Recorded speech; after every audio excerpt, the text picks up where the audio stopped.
اس کے بارے میں معلوم ہے، کورو پانڈو کے بیچ جو جنگ ہوئی تھی اس جنگ کے بارے میں تجھے معلوم ہے، لیکن اسلام کی جو پہلی جنگ تھی کیا اس جنگ کے بارے میں تجھے معلوم ہے؟ رام کی پتنی کون تھی اس کے بارے میں تو تم جانتے ہو، لیکن اپنے نبی کی مقدس بیویاں جو ہماری مائیں لگتی ہیں ان ماؤں کے بارے میں کتنا جانتے ہو؟ میں اگر آپ سے سوال پوچھوں اسلام کے بارے میں کتنی نالج ہے، اسلام کے بارے میں کتنی معلومات ہے، ہمارے پاس جواب نہیں ہوتا۔ ہم انٹرنیٹ کے بارے میں بات کر سکتے ہیں، ہم کمپیوٹر کے بارے میں بات کر سکتے ہیں، ہم موبائل کے بارے میں بات کر سکتے ہیں، ہم ٹیکنالوجی کے بارے میں بات کر سکتے ہیں، ہم سائنس کے بارے میں بات کر سکتے ہیں، ہم پالیٹکس کے بارے میں بات کر سکتے ہیں، ہم پڑوسی ملک کے بارے میں بات کر سکتے ہیں، ہم سرحد کے ہنگامے کے بارے میں بات کر سکتے ہیں، آنے والے الیکشن میں کیا ہوگا ہم اس کے بارے میں بات کر سکتے ہیں۔ لیکن اگر ہم سے پوچھا جائے ہمیں قرآن کی چند آیات یاد نہیں ہے، ہمیں نبی کے فرمان یاد نہیں ہے، ہمیں اللہ رسول کا فرمان یاد نہیں ہے، میں کہتا ہوں اے مسلمانوں، ارے دنیا تو اسلام کی دشمن آج بنی ہے، ہم مسلمانوں سے بڑا اسلام کا دشمن بھلا کون ہو سکتا؟ غیر اسلام کے بارے میں کیا جانتا ہوگا بھلا بتاؤ؟ آج 3 طلاق کو ایشو بنایا جا رہا ہے، 3 طلاق کے مسئلے کو لے کر ہنگامہ، کہیں پارلیمنٹ میں بحث ہو رہی ہے، کہیں سپریم کورٹ کے اندر بحث ہو رہی ہے، کہیں ٹی وی کے الگ الگ چینلز پر شرابیوں کو، زانیوں کو، جواریوں کو، وہ جنہیں پیشاب پیخانے کی تمیز نہیں ہے ان کو بلا کر ڈسکس کیا جا رہا ہے۔ یاد رکھنا 3 طلاق کے مسئلے پر گفتگو کرنا یہ دنیا کے کسی قانون داں کے بنائے قانون پر اعتراض کرنا نہیں ہے، بلکہ یہ اللہ کے بنائے قانون پر اعتراض کرنا ہے۔ اور اے مسلمانوں، غیر اللہ کے بنائے قانون پر اعتراض کرے تو کرے، آج مجھے غیرت آتی ہے کہتے ہوئے کچھ مسلمان بھی اپنی زبان دراز کرتے ہیں، کچھ مسلمان بھی بکواس کرتے ہیں۔ یاد رکھنا کسی مسلمان نے اگر قرآن کے بنائے قانون پر اپنی زبان کو دراز کیا، اللہ کے بنائے قانون پر اپنی زبان کو دراز کیا، پھر وہ مسلمان نہیں رہتا بلکہ فوراً اس کے سینے سے ایمان کا جنازہ نکل جاتا۔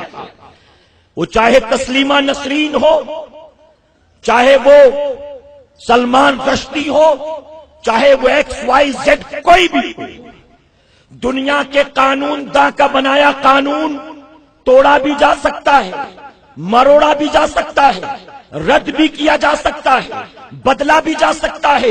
دنیا کے قانون داں کے بنائے قانون میں پھیر بدل کی گنجائش ہوتی ہے، لیکن وہ قانون جو اللہ اور اس کے رسول نے بنا دیا اب وہ قیامت تک کے لیے اٹل ہے۔ دنیا بدل سکتی ہے، اللہ کا قانون بدل نہیں سکتا۔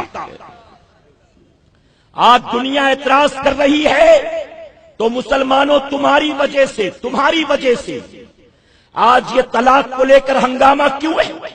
ہمیں خود کال آتے ہیں جوہلا کے، ہمیں خود کال آتے ہیں بے پڑھے لکھے جاہلوں کے، سوال پوچھتے ہیں رات کو غصے میں تھا، پتہ نہیں مجھے کیا ہو گیا تھا، کوئی کہتا میں نشے میں تھا، کوئی کہتا کسی نے کچھ کھلا دیا تھا، کوئی کہتا مجھے ہوش ہی نہیں تھا، میں نے بیوی کو 3 بار نہیں 6 بار طلاق دے دیا، 6 بار نہیں 8 بار طلاق دے دیا۔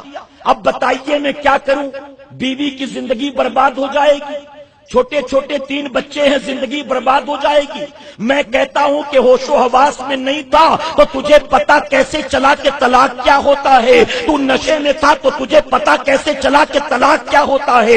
اے مسلمانوں تو اچھی طرح سے اس بات کو یاد رکھ لینا، اسلام نے طلاق کی گنجائش ہے، اسلام نے طلاق کا طریقہ اور راستہ ہے تو گھر تباہ برباد کرنے کے لیے نہیں ہے، بلکہ گھر کا امن و امان غارت ہو چکا ہو تو طلاق کا راستہ امان کو قائم کرنے کے لیے ہے، امن و امان کو پھر سے قائم کرنے کے لیے ہے۔ لیکن آج ہمارے لوگ سمجھتے نہیں ہیں، اور تھوڑی سی بات ہوئی، تھوڑی سی انبن ہوئی، زبان پر نکال دیا، اور نکالنے کے بعد پھر پچھتاوا۔ یاد رکھے اسلام کا قانون سخت تو ہے، لیکن اسلام کا قانون سخت کسی پر جرم کرنے کے لیے نہیں ہے، بلکہ انسانوں پر رحم کرنے کے لیے سخت قانون بنایا گیا ہے۔ مثال دوں میں آپ کو، اگر کوئی چوری کرے توجہ ہے نا آپ کی؟ اسلام کا قانون اگر کوئی چوری کرے تو حکم ہے کہ اس کا ہاتھ کاٹ دیا جائے. سنا ہے نا آپ نے؟ اس کا ہاتھ کاٹ دیا جائے. لیکن کہاں ہوگا یہ وہی ہوگا جہاں اسلامک حکومت ہوگی. ہم ہندوستان میں ڈیمانڈ تو نہیں کرتے نا، ہم انڈین گورنمنٹ سے اپنے کورٹ سے یہ ڈیمانڈ نہیں کرتے کہ اسلامک لا نافذ کرو، ہاتھ کاٹو چوروں کا. ہم نہیں کہتے. اس کی وجہ کہ اس قانون پر وہاں عمل ہوگا جہاں اسلامک حکومت ہوگی. اگر چور کا ہاتھ کاٹا گیا، لوگ کہتے ہیں بڑا جرم ہے، یہ تو بڑا ظلم ہے. آپ نے ہاتھ کاٹ دیا، اس کو احساس ہے غلطی کا، اس نے گلٹی فیل کر لیا. آپ کو سدھرنے کا موقع تو دینا تھا. آپ نے ہاتھ کاٹ دیا، زندگی محتاج بنا دی، اب وہ زندگی معذور بن کر گزارے گا. آپ سدھرنے کا موقع تو دیتے. ہم کہتے ہیں کہ اگر ایک چور کا ہاتھ کاٹا گیا ہے تو چور کا ہاتھ کاٹ کے ہم نے چور پر ظلم نہیں کیا. ایک آدمی کا ہاتھ کاٹا ہے، ہزاروں کو چور بننے سے بچا لیا گیا. اگر اسلام میں یہ سزا ہے، کوئی کسی کا بلاత్కాر کرے، شادی شدہ ہے تو سنگسار کر دو، اسٹون تھروئنگ کے ذریعے اتنا پتھر مارو، اتنا مارو کہ مر جائے، یہ اسلامی قانون. اگر غیر شادی شدہ ہے تو 100 کوڑے لگاؤ، 100 کوڑے. لوگ کہتے ہیں بڑی سخت سزا، بڑی سخت سزا.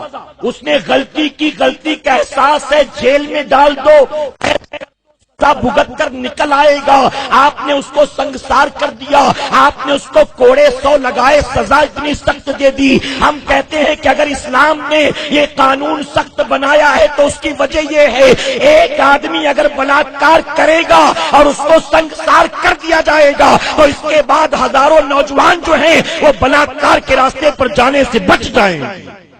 رات کے 3 بجے بھی اگر کسی کو کوئی نوجوان لڑکی اکیلے میں گھومتی نظر آئے گی، شیطان وسوسہ ڈالے گا، لپک لیں، چھو لیں، پکڑ لیں. لیکن جب اس کے دل میں خیال آئے گا، اسے فوراً پہلے بلاత్కాری کی سزا یاد آ جائے گی، پہلے زانی کی سزا یاد آ جائے گی. اس کو کوڑے لگے تو کیسے تڑپا تھا، اس کے خون نکلا تھا تو کیسے چیخا تھا، جب اس کو مارا گیا تھا تو کیسے تڑپا تھا. اب جب وہ اس آدمی کی سزا کو یاد کرے گا تو یقیناً وہ اس راستے پر نہیں جائے گا. اگر اسلام نے سزائیں سخت رکھی ہیں تو اس کی وجہ یہ ہے، سزا سخت ہوگی تو ڈر کے مارے انسان اس راستے پر نہیں جائے گا. اور میں چیلنج کے ساتھ کہتا ہوں، چیلنج کے ساتھ، جہاں نرمی ہے، جہاں محبتیں ہیں، جہاں مجرموں کے ساتھ بھی حسن سلوک ہے، وہاں کرائم کا ریشیو دیکھو. اور سو کالڈ ہی صحیح جو اسلامک کنٹریز ہیں جہاں سخت سزائیں اسلام کے مطابق رکھی گئی ہیں، وہاں کرائم کا ریشیو دیکھو. وہاں سال 2 سال میں ہو سکتا ہے کہ 1-2 بلاత్కాر کے کیس ہوتے ہو. ہمارے اپنے ملک میں دیکھیں، یہاں سال 2 سال میں نہیں، یہاں روزانہ بلاత్కాر کے کئی کیسز ہوتے. اس کی وجہ کیا ہے؟ اس کی وجہ کہ یہاں نٹھاری کانڈ جیسے لوگ، سریندر نام جیسے لوگ لڑکیوں کو کڈنیپ کرتے ہیں، بلاత్కాر کرتے ہیں، ان کی بوٹیاں کاٹ کے پٹا کے کھا جاتے ہیں اور 12 سال تک کورٹ میں کیس چلتا رہتا. اگر اسلام کا قانون سمجھ میں نہ آئے تو یہ تمہاری سمجھ کا فیر ہے. اسلام کا قانون غلط نہیں ہے. اور میں پوری ذمہ داری سے کہنا چاہوں گا، منبر رسول پر موجود، اے مسلمانوں، لوگوں کے دل میں اسلام کی حقانیت بٹھانا چاہتے ہو، اپنے آپ کو بدلنے کی کوشش کرو. کہیں انشاءاللہ. بند کر دو جھوٹ بولنا، بند کر دو گٹکا ماوا زردہ کھانا، بند کر دو کورکس وائٹنر کا استعمال کرنا، بند کر دو شراب کے اڈوں پر جانا، بند کر دو فلموں ناچ گانوں سے محبت کرنا، بند کر دو گلی کے نکڑ و چوراہے پر کھڑے رہ کر دوسروں کی بہو بیٹیوں کو دیکھ کر سیٹیاں بجانا، بند کر دو اپنے ماں باپ کی بے عزتی کرنا، بند کر دو دوسروں بہو بیٹیوں کی بے عزتی کرنا. اسلام کو صحیح ریپرزینٹ کرنے کی کوشش کرو، وعدہ خلافی کرنا بند کرو، گالی گلوچ کرنا بند کرو، اپنی شادیوں میں ڈی جے لگانا بند کرو. عرس کے موقع پر ڈی جے بجانا بند کرو، آوارہ گردیاں بند کرو، رات کے 3 بجے تک گلی چوراہے پر گھومنا بند کرو، دوپہر کے 12 بجے سو کے اٹھنا بند کرو۔ اسلام کے محبت لوگوں کے دل میں پیدا کرنا ہے، اپنی زندگی میں اسلام کو اتارنے کی کوشش کرو۔